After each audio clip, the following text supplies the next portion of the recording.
Hello and welcome back to the channel. It's Mark from Powersonic and Apprentice 121. Today we're going to have a look at some conduit, doing a few bends, the different types of fittings that you may find when you're installing conduit, and the different classes of conduit and what that means. You'll see behind me here we've got a little bubble set on the wall already.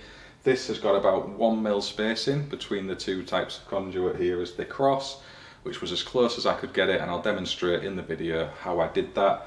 And again, we've got the different types of saddles here as well. So without further ado, I'm going to show you some of the different components that you might come across when you're installing conduit. We're going to focus on the 20mm variety in this video, and there'll be references to some other awesome content that is out on YouTube already from the guys at eFix with J Cardcastle.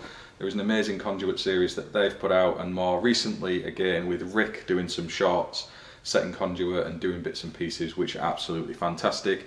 And also Mike Page, otherwise known as Residual Current, did a great conduit series of his own alongside Corey from OY Electrical, where they were out on site working around and with things that maybe aren't classroom and college perfect, and some of the tweaks and adjustments you need to make when you are faced with those challenges out on site.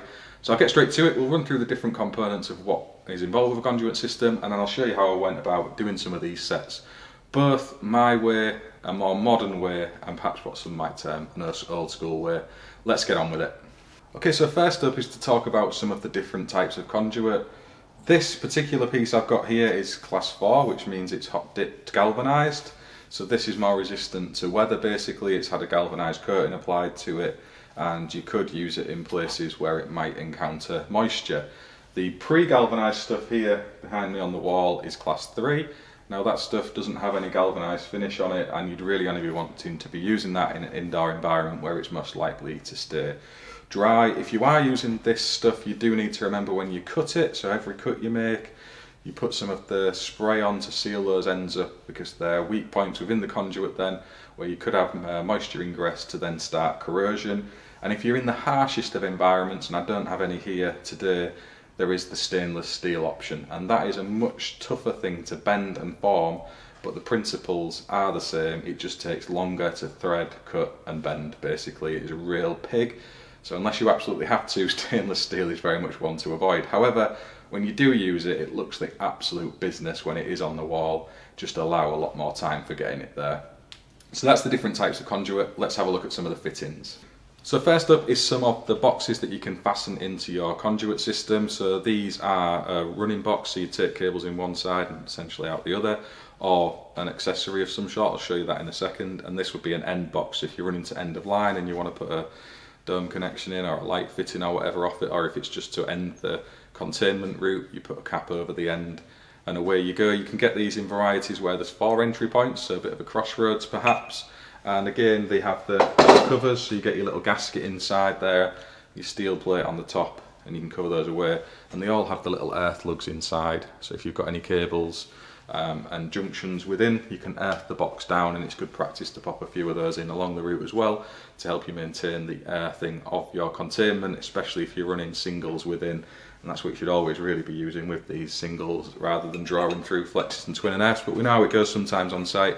And then again, you can get accessories for these boxes. So with this, if you imagine some cables coming in, and then you might have a flexible heater or whatever that needs wiring off the end of that, and you can take a flex lead out through this stuffing gland. You can see there's a washer in there, so this would work as a typical stuffing gland, and then it's fixed into the metal containment system ready for you to wire away. So there's loads of little accessories like that that you can get that help you in wiring out to final bits of equipment without having to take the conduit into it.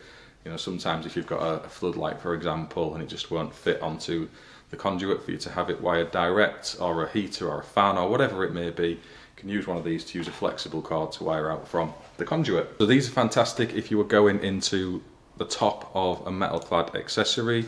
They're domed couplers, you can see that on there. So a traditional coupler is just flat all the way through. It's just an oval round shape. There's no head to it, if you like. If you look down the end of this one, you can see there's a protrusion at the top. So if you imagine that sitting in top of a flush box with its little washer on there, as you tighten it up, it gives a really tight seal on top of that box to stop any dust and some of the worst moisture ingress from getting inside your accessories. So they're a really good solution if you're in a harsh warehouse environment, for example, and you want to be sure that there's nothing getting into those back boxes. These are always a good option. Just gives you a nicer seal onto the top of those accessories as you're wiring out your conduit. Work in a similar way as you would otherwise normally do it, with your little bush and coupler running through. So no real difference with that. It's just a bit of a hat, if you like, on the top to stop anything getting into your circuit accessory. So some of the other accessories you can get, these are what I would call nipples from back in the day. I've thread loads of these over the years, and they simply, you know, if you're joining a box together, for example, I don't know, say some trunking like this behind me into one of these distribution boards, you can use one of these through and then use a lock ring onto that to give you a bit of spacing between your containment and the distribution board. So if you imagine setting this in the middle of this here, you would then drop your trunking onto the top, distribution board onto the bottom, and you could use two of these in the middle if you're wanting a bit of a gap. Say the lid's a bit tight going onto your distribution board and you want to set it away from the trunking. Equally the trunking, if it overlaps itself, you don't want those two things jamming up against each other. So you might use a couple of lock rings and then you just apply some others inside those products, so inside your trunking, inside the distribution board, to lock it all together as part of your containment system when wiring things into bits and pieces. And again, if you do have these coming into circuit accessories, so say for example you've coupled this into a flush metal box and you've got these ends coming up into it, you can get these female lock rings, you see those there, and they'll slot on the top and you can fasten those on, and it just gives you a smooth edge inside the accessory, whatever it may be. You can use it inside a distribution board, use it inside a simple socket. You know, sometimes with the threads on stuff, they can be a bit sharp if you've got a lot going on in there and you're worried about the cables maybe nicking it as you're dressing them back. It doesn't hurt to stick a little female coupler on there just to stop that from being a probability. They're not very expensive. It's not something you'd use all the time, but certainly worth considering as a little extra touch. And you can use them in any case instead of some of your other more traditional lock rings. Regardless, they work in the same way. They just give a narrower footprint inside the enclosure, so you're maybe not going to grab onto the material as tightly as you would with a lock ring. But same principle applies. If you cut the hole the right size, it should still seal the gap and join the two bits of equipment together. And then you can get these. So these come in 90s straight couplers and T's like this, and they're similar principle to your boxes that I was showing you earlier. You've got a little inspection plate here that you can remove and then use to draw your draw wires through and pull your cables in and out. They're threaded, so they'll attach straight onto your conduit. They're just a little bit more fiddly to work with just due to the size of them, so you don't have the room. If you've got a few cables running in and out of these, they can get really tight really quick. So it's not something you'd use where there's a lot going on in the wiring system. However, when you're looking for a neat and tidy finish, so say you're in a small lab area or something and you're running a load of conduit around the top of the room and you're just dropping off to singular sockets, these have their place because they look much neater on the wall than the boxes running around the top of a room, just due to the nature of the size of them. So it's a tool in the armoury when you are working with conduit. It's not something that I spec and use all the time. I much prefer to have bigger space to work with, especially with eyes like mine, and getting into my latter years of wiring. There's no point making a job more difficult than it needs to be, but when aesthetics are important, these come into their own. So some of the tools that are super duper important is obviously your files for taking off your sharp edges and reamers. Don't forget those. So if you've cut a length of conduit, I've got a length here, and the ends, you'll see that one's quite sharp. I've not filed or reamed that one down, so don't leave those. It's not just because you could catch yourself on them, but also the cables as you're drawing them through the containment. You don't want any sharp edges to nick and snag those, so make sure you do that. A set of grips for when you are tightening up your accessories onto the conduit and also your couplers and such. You're going to need those. The bush and brocket, which I've got, I'll show you that in a minute, so they're really handy. And then a set square, because you know, if you are working, you're lucky enough to be working with square corners, these will come into their own to help you mark the conduit out. But even so, if you're taking measurements, so if you reference back to the eFix video I was talking about with Jake Hardcastle and they're using a workbench to give you the spacing when they're setting their conduit, you're going to need one of these to help you easily achieve that, as they did so well in that video. So set square is also an essential tool to have in the box when you're working with your conduit.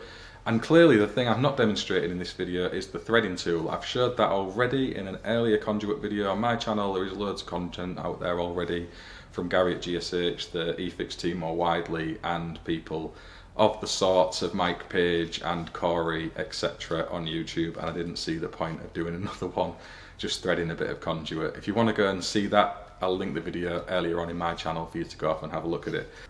Obviously, as a PPE, the sharp tools, bits of metal could be flying around, so get your glasses on, have a set of gloves, don't take any chances with stuff like that. The more modern bits of equipment that I've demonstrated in this video is obviously the Klein Tools angle gauge. This is absolutely brilliant. It is the 935D8GL for anyone who wants to look at it, and they're available on Loadout Shop. I'll try and drop a link in the description of this video if you want to go off and check them out. I've had that a while now, and it comes into its own in so many different applications. It is legitimately a super tool to have in your kit. And then obviously there's the tools to cut the conduit, so you can use the old school method with a hacksaw. I'm too old and lazy for that now, so the bandsaws. I've got this little basic M12 one here, which is absolutely ideal for bits of conduit. It's only got a small opening, it's not the fuel variety, but it goes through conduit like butter. It's lightweight, easy to use, and it doesn't have the batteries. If we're going through stuff a little bit bigger, this is another M12, this is the fuel version there. Primarily we use these with solar roof rails, for trimming the ends, but again, you can use it for cutting your conduit down should you wish. I've got both of those ready to aid me in my work here today. Let's get straight on with the video and have a look how we bend this tube and set it up onto the wall to get around some of these obstacles and some of the methods I use in achieving that. Catch up with you in just a second. So you can see I've put my conduit into the bender, and I'm just going to use some marks I've got on the former to aid a bubble set. We're going to try and just get over that little 20mm conduit pipe there, and typically that's the kind of obstacle you're going to be trying to get over.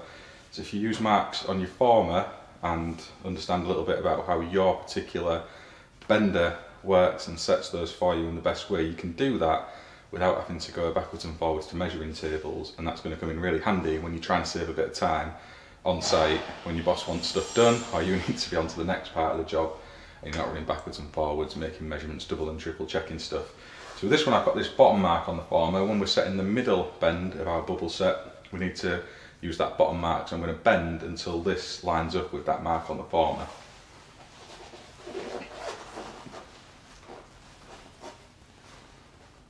Just a little bit more.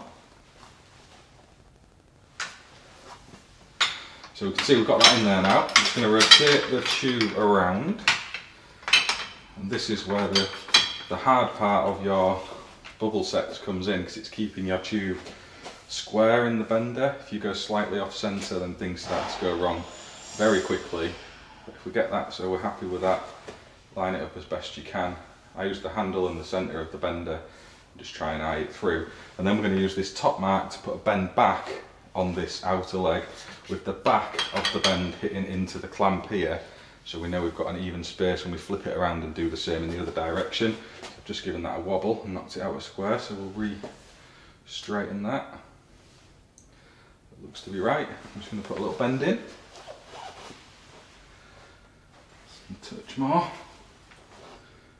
think that'll about do us. You pop the tube out, spin it around. And again, we want the back of that bubble to hit onto the clamp, so we know we've got the same distance again in this direction, and then be super duper careful to make sure we're square and true in the bender. Just have a little look at it. So if you get it wrong at this stage, it's all out of square and it looks horrific. It's really hard when you've got bad eyesight like me.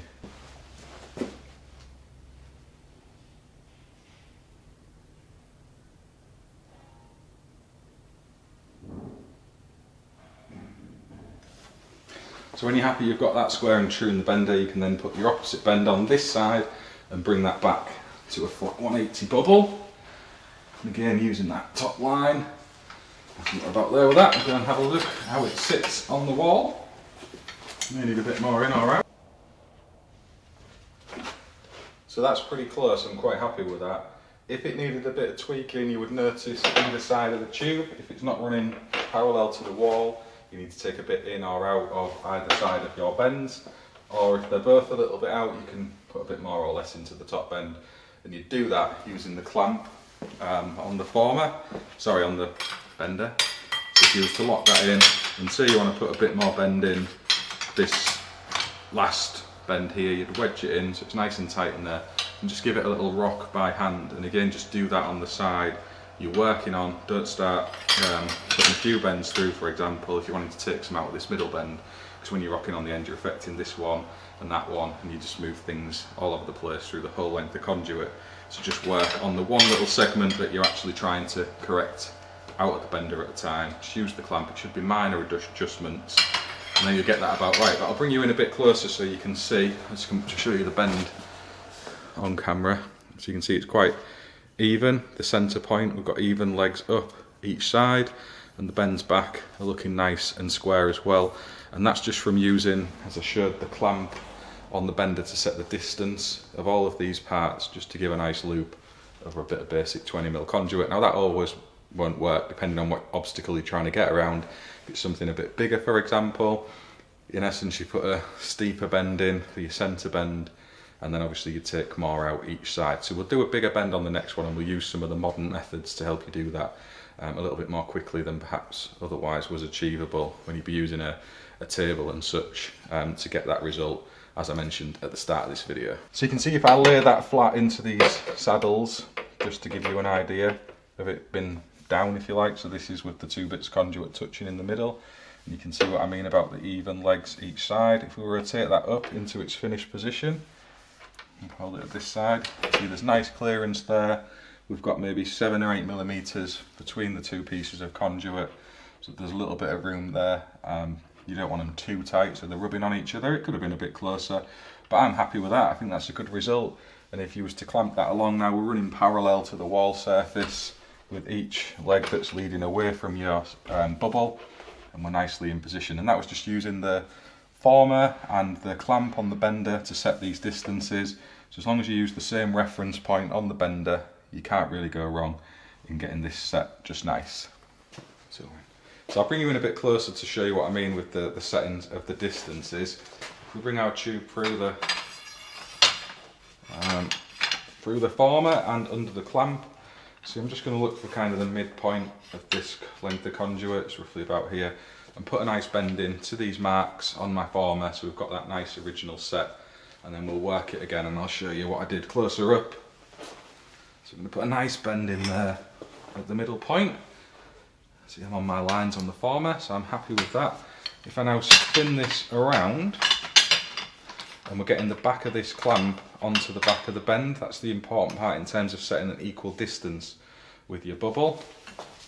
And then we're looking to line that through, so it's square and true. Again, I think that's about right. This is the bit I always struggle with because my eyesight is horrendous, but I'll give it a go. I've not got my glasses on. And then we're going to push that back in the bender to the top mark on the former. See, that's on that there now. Now we need to take our length of conduit out, rotate it around, pop it back in, and this time we're again going to the back in this clamp, so we know those distances are again the same, and then we're looking to line that up square and true, and then pop the opposing bend in on this side a little bit more, and that should be about right when we go and pop that on the wall. Now if you can see in this case, the bubble's gone in nice, there's the same space-ish on the middle. This leg's sat nicely parallel to the wall, but this one's just kicking out ever so slightly back this way. So it's got too much bend in. We just need to take a little bit out of this bend here, so it will then run parallel to the wall, and I'll show you how we do that when we go back to the bending machine. So using the clamp and the bender, I'm now working on this bottom bend. I just need to take a little bit out of it. So we just with pressure, if we pop a little bit on there, give it a little rock, and it should take a bit out and hopefully come together right on the wall. I'll just pop it in and then bring you over, see how it's at. That's much better, you can see that already. So I'll bring you in and show you the finished product. So if we pop that back in now, and you can see I've got the space between the conduit, again, same distance as the last time, and these are now running parallel to the wall, so we've got a nice even bend, same as before. So you can do this using a more modern approach. You see I've got the Klein Tools angle gauge here, sat square to the conduit, and I can put a bend in of whatever degrees I need and then take it out in equal measure from the other ends, and we should in theory come out with a perfect bubble. So we'll try that now in exactly the same way we approached it for getting the bubble over the pipe on the wall. We'll put a little bend in. Again, we're going to go slow on this one. You see we've got 20 degrees in there now, 28, and take it to 30. You can see I'm 30.4 degrees there. This is going to get it pretty tight to that conduit with the spacers, but we'll see how it comes out.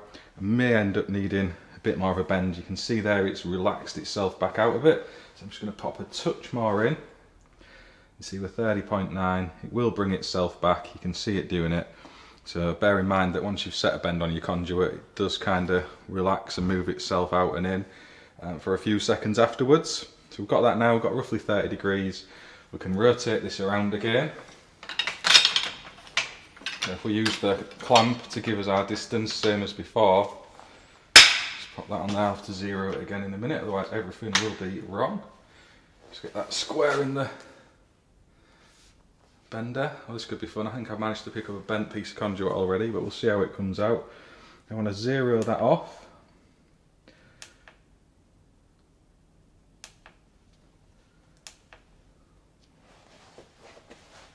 There we go, so it's zeroed, and we want to put a bend of roughly 15 degrees now in off the back of this to try and swing it back to square. So we're going to go really slowly. 5 degrees, 7. So go a little bit more because it will spring back. So we're 16.3, and that's going to pull itself back. You can see there it's going, it's set about 15.1. It looks to be happy enough there, so we can rotate that around now.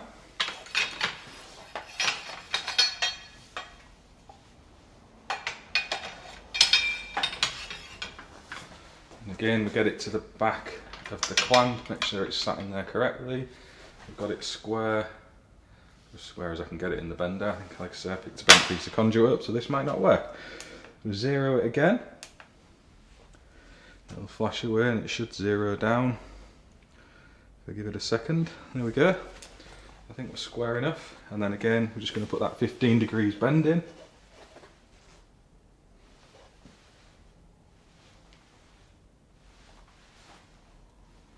So we'll let that come back a bit. Hopefully it stops somewhere around 15. It seems happy enough. 15.4. We'll have a look at that and see how it sits on the wall.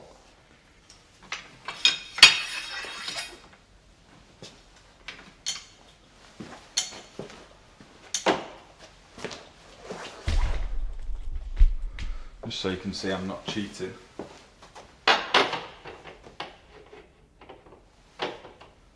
That's pretty damn good. There is about 1 mil between those pipes. I'll bring you in and show you. That's what happens when you use 30 degrees and this particular bender. Bring you in nice and close. In this setup, it gets super close.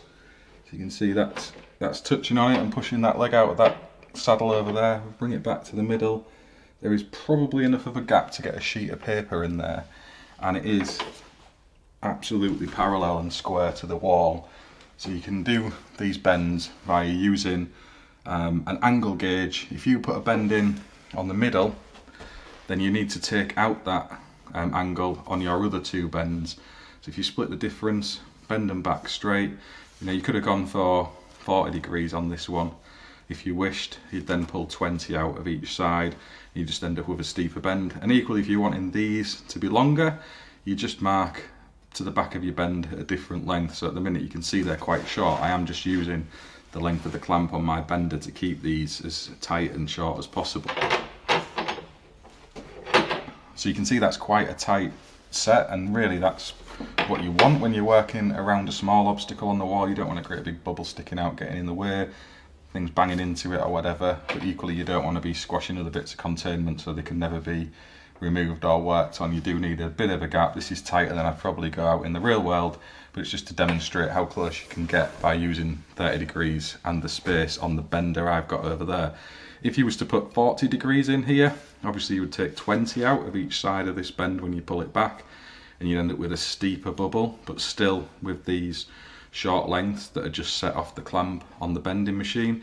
If you want these legs to be longer, you set an equal distance to the back of your bend when you pull the return bends out. So you'd still put your 30 degree or 40 degree bend in here, but you may want 100mm back this size if you've got a bigger obstacle to get around, so it's a bigger pipe or a bit of wood or whatever might be in the way.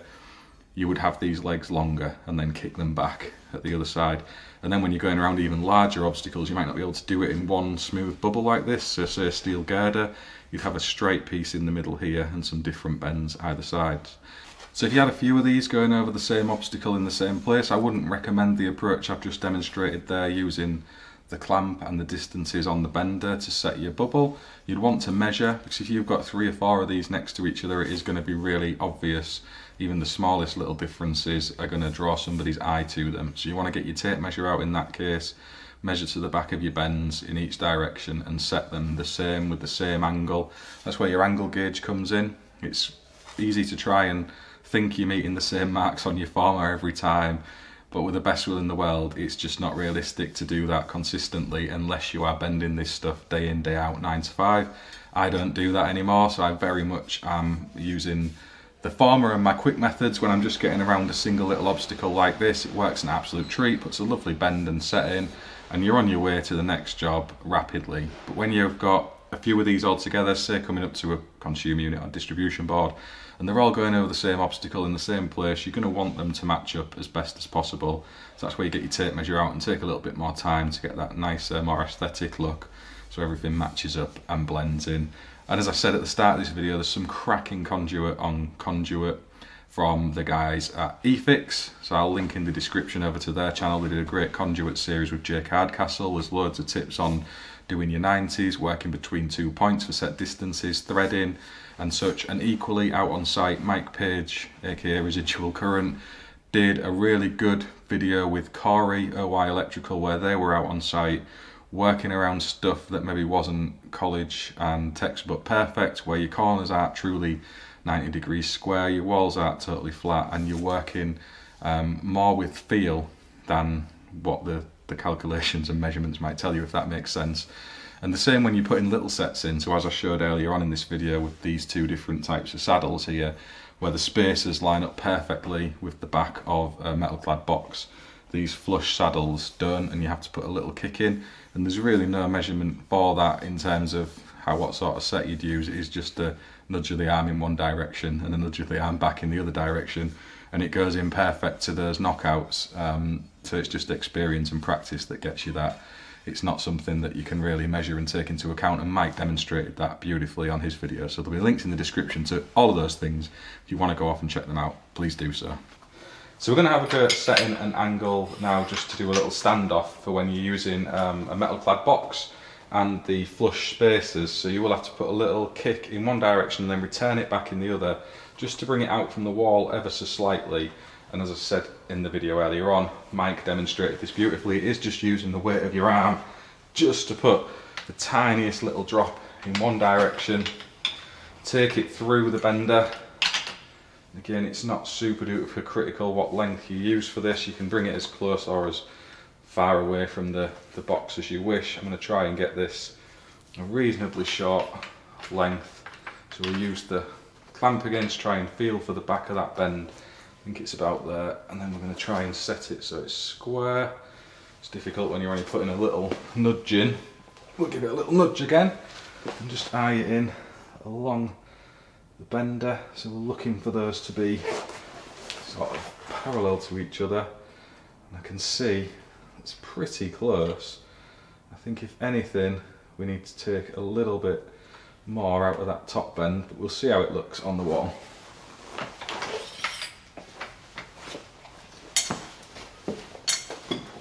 So you'll see down here with this flush box, we've got the spacer saddles, which is the reason you should always really use these. because they bring it off the walls 5-6 mil, which just lines it up perfectly with the knockouts in these metal clad boxes, so you don't need to do any of these little sets to get them in. But when you're using these little flat saddles, I'll show you the difference on the wall here. You can see there is a slight setback, so that's maybe 3-4 mil, which makes a difference when you are trying to set into a box. So you have to put a little bend in one direction. As you can see, it does here, it kicks out, and then return it back in, just to give you that little bit of something. So now if we was to have this in that saddle there, you can see it lines up with the pipe at the bottom here flush. So if I hold that on the wall there, that's a good sign that you're going to get that straight into that metal clad box when you come to do your coupling. So this could be, for example, in the top of this trunking up here. I'll show you that there's a little hole there, so you could use one of these flat saddles, come off your trunking from there, and you may have a socket or light switch that's going in at the bottom of this. You imagine that there, and that will now drop straight into that knockout because you've put this little setting to enable it to do so. So if we take that up to the top, and bearing in mind this hole in the trunking I don't think was set for one of these flush saddles, but it'll give a good idea. You can pop that up close to it, nip it up, twist it into alignment. That's pretty good. If I bring you down this side, so a better angle to look at it. So you can see there now we've got this coming straight off the trunking. It does look to have been set right for one of these flat saddles before when we've been working down here, and we're then dropping out. We've got this little bend in that sets it off the wall ever so slightly, and that lines up perfectly with the distance off the wall with this conduit down here, so we know if we use one of these flush boxes that's going to be able to be coupled straight in without any faffing around. And it's just the tiniest little nudge in one direction and the tiny little nudge back. It is just a feel by arm. You're just putting a bit of pressure on, and if it's not quite right, you can always take a bit in or out just to square that up so it looks the business when you've got it on the wall, and you can set straight into your boxes. So I hope you've enjoyed watching this video of me popping some conduit onto the wall. I've enjoyed demonstrating some of the methods I use. I hope it makes sense. Just tried to show a way of working around obstacles, things you might find on site that aren't quite how they are set up in a classroom and college environment. For those experienced electricians who are watching this thinking I'm trying to teach you how to suck eggs, remember this content is aimed at apprentices and trainees, and primarily it's just a few of my working methods that may or may not help them. It may be showing all of the bad practices not to use. Please do get involved in the comments and point those out for the other people who maybe don't know as much as you following along. I'm here for the content, comments and engagement at that level, so please do get involved. If you've got any questions about any of this, or you want to see any other aspects of forming conduit and containment, please do let me know. I'm happy to take on that challenge and demonstrate on this YouTube channel. Otherwise, thank you very much for watching, and I'll see you on the next one.